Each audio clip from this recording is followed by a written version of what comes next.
Hey everybody, Eric Dorward here at the Spartan Rocketry Club.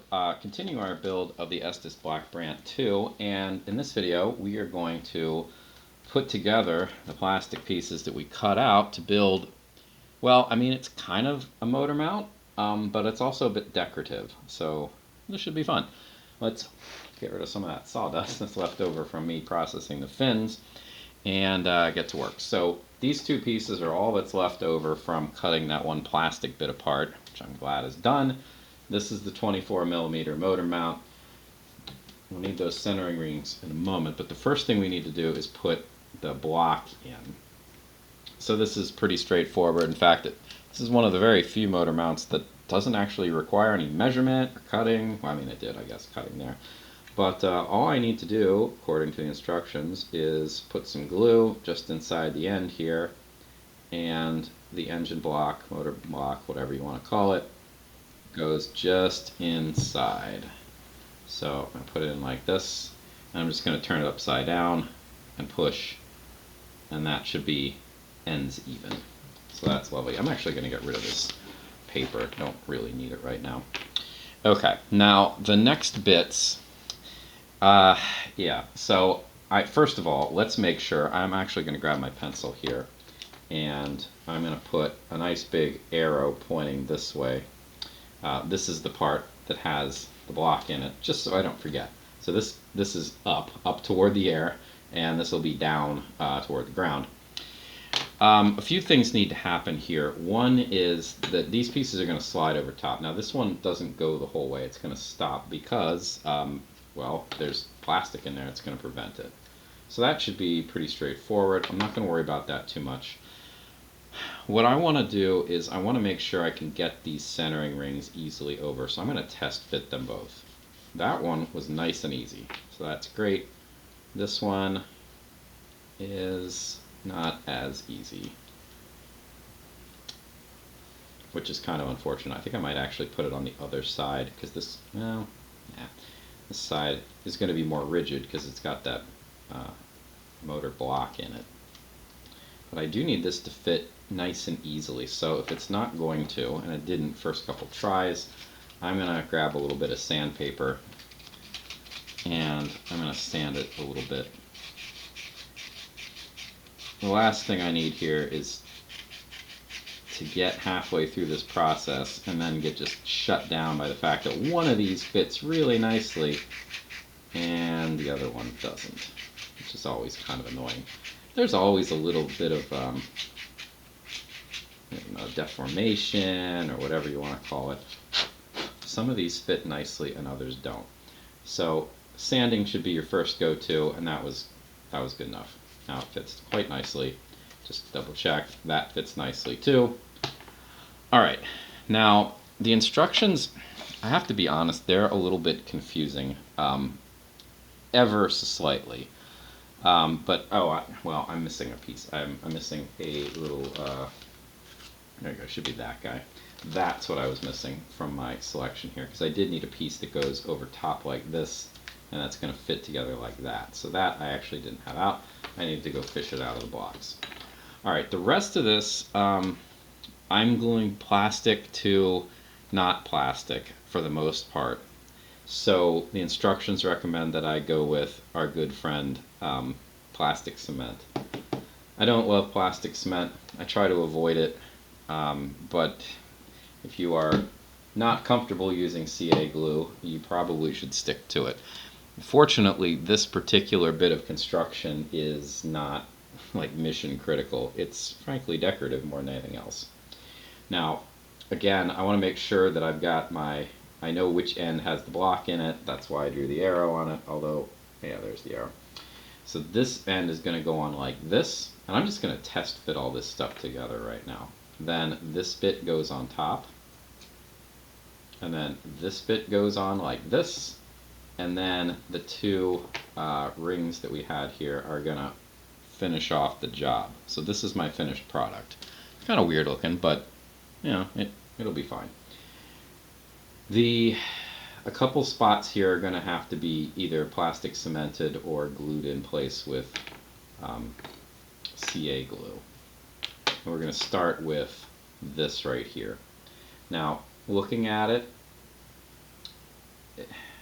I don't know, I mean, this doesn't actually fit the whole way flush, it just kind of butts up to the end of it, so there's not a lot of surface area here for the glue to get purchase on, which maybe that's a good thing, I don't know.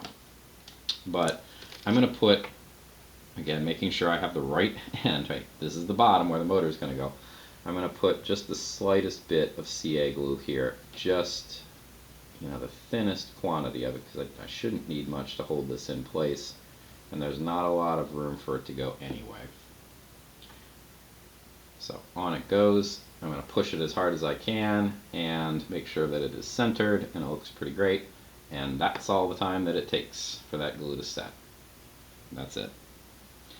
The next bit is this. This is going to go around the edges like so. Again, I'm gluing plastic to not plastic, so this is another place where I'm probably going to end up wanting the CA glue.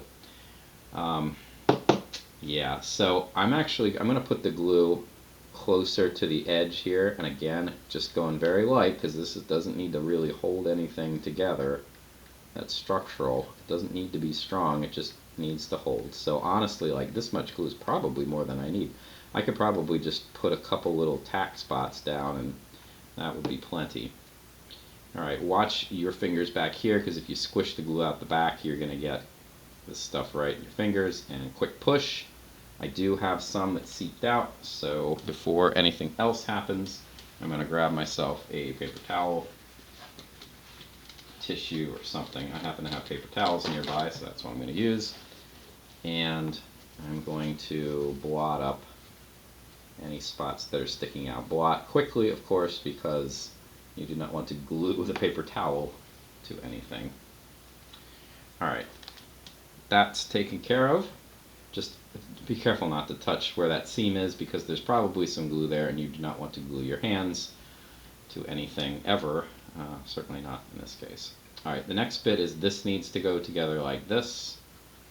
Again, I'm going to use, maybe I will just tack it this time, so I'm going to put a couple dots of CA glue, you know, spread them out a little bit, but maybe like, I don't know, 4 or 5.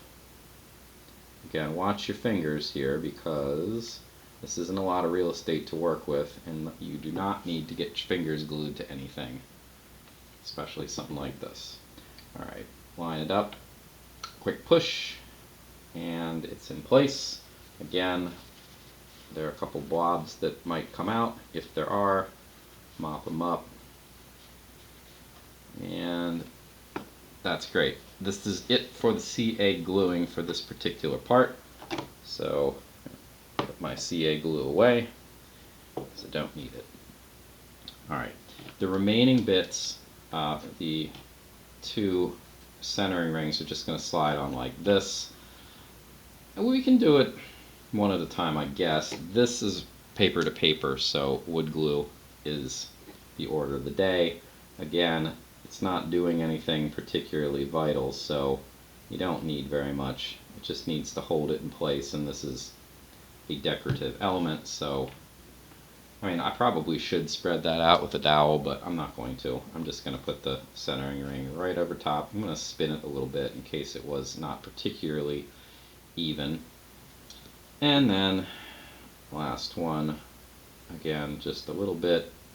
You know, wood glue is stronger than you'd think anyway, so you don't really ever need all that much. But considering how low a priority job this is for the glue to hold, it shouldn't make that big a deal. Alright, so this is done. Just to test fit everything, this is going to fit inside the main body tube like this, so it needs to fit in, and that's actually pretty smooth already, so I don't need to worry about that, although it is nice to know that it is going to fit pretty easily by the time we need it. Alright, so that went pretty quickly. The other thing that we can do here, since we're gluing stuff, is we can take a peek at the nose cone. So the nose cone here is a little bit unusual, and that's because, you know, like usually, hey, it's a nose cone, all you gotta do is attach it, maybe cut out that little bit right there. Well, we're not actually going to do that this time because this thing, yeah, it has some decorative accoutrements to it. Now, I don't think I'm actually going to put said decorative accoutrements on this particular this particular part of the rocket right now for a variety of reasons. Honestly, right now, I just want to build it. And we need these two bits right here, and we need one other bit, which is, we're going to cap this off so we do have a hook, place to mount this in. So essentially, well, that's not right. It's going to go together like this, and all this is going to fit over top of the nose cone. The reason that we're doing this is because, there we go, this thing, and this is the weird part, right? You can't actually see this in the box art, but it's got these little, like, I don't know what these are supposed to be. I assume they're some kind of like sensors that the original rocket had, but they're going to stick out like this. And honestly, like, these are basically toothpicks. They look like they've been etched or something, but they are basically toothpicks. I can't begin to imagine how these things are going to survive any speed landing. Like, they're gonna snap. I can't imagine them not snapping. But what the heck, we'll give it a try. But we're not gonna do that this time. We're gonna put the thing together and let it dry, and then we can worry about that. So, in any event, just making sure that we do this properly. The first little bit is we need to glue the big part around the nose cone like so. And this is, again, plastic to not plastic, so plastic cement is the order of the day. I said I was done with the CA glue, but I guess I'm not. I'm going to put the glue, I would typically put the glue on the inside of this tube here, but I have to actually push it pretty far, so I'm not going to do that this time. I'm going to, again, just put the tiniest bit on the nose cone pretty close to where it's supposed to stop. Because again, this is not a particularly vital structure. It's not going to experience a lot of forces on it. All right, so that's good enough.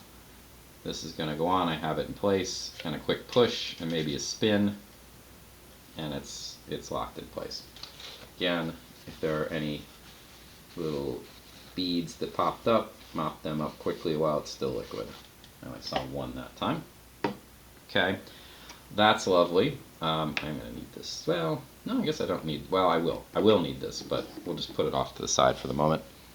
Now, the next thing I need to do is I need to put the smaller tube inside the bigger tube, and it only goes so far, so that's apparently as far as it's going to go. This is wood to wood or paper to paper, so it's time for a bit of wood glue. Again, not hyper important that we get everything totally right here. But, glue inside. Just push this in. I'm going to spin it around to make sure that the glue is evenly distributed. And there we have it. Okay. Now, the instructions do say that this is the point where I'm supposed to mess around with the toothpicks. I don't really want to mess around with the toothpicks right now. I think I want to let all this stuff dry first, and then I will figure out the fun that will be the toothpicks. So let's cap that. Don't need it for a while. Make sure that's clean. But anyway, this is going to go in like this. This is a very, very loose fit. So the instructions say that I need to put some masking tape around this. So we at least do that now, I guess. I'm going to take my cheap masking tape, the brown stuff, and it says I'm supposed to put, 6 layers. That's a lot. So, I don't know, like this much? Okay. Well, if this doesn't go around 6 times, maybe we'll put on some more, but I don't know. This is a lot to begin with. Probably, it's nowhere near enough. Or nowhere near enough to do 6 passes anyway. So that was 1 pass. That's 2. I want to try to keep this as straight as possible as well.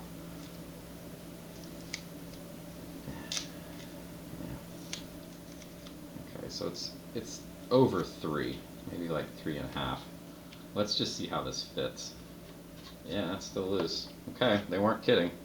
Do need about 6 passes. I can't imagine how strong this is going to be either as a binding point, but you know, whatever. I'm going to try to line this up pretty closely with where I tore it the first time. Okay, so that's about 4, give or take. So 5-ish. Yeah, this is going to be about 6. Well, we'll say it's good enough. And again, this isn't precise. All we're trying to do here is thicken this up so that, yeah, so we get a reasonably snug fit. It's okay, but not great. It actually should probably have another pass or 2 at it, so let's do that. Another, I don't know, 6 inches or so. Okay.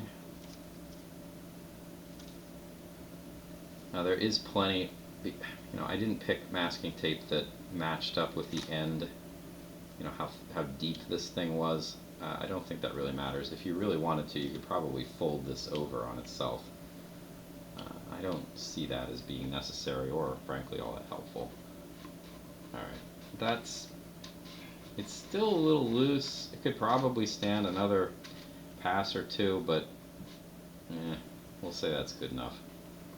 The more I put on here too, the more difficult it'll be to get in there, just because this, you know, it's not really, it's slightly delaminated. Not that it was ever really laminated to begin with, but that's probably good enough. Alright, so I'm going to leave this like so. The fact that this is going to dry out is probably a good thing, and then at some point I will suffer through the fun that is putting little toothpicks in.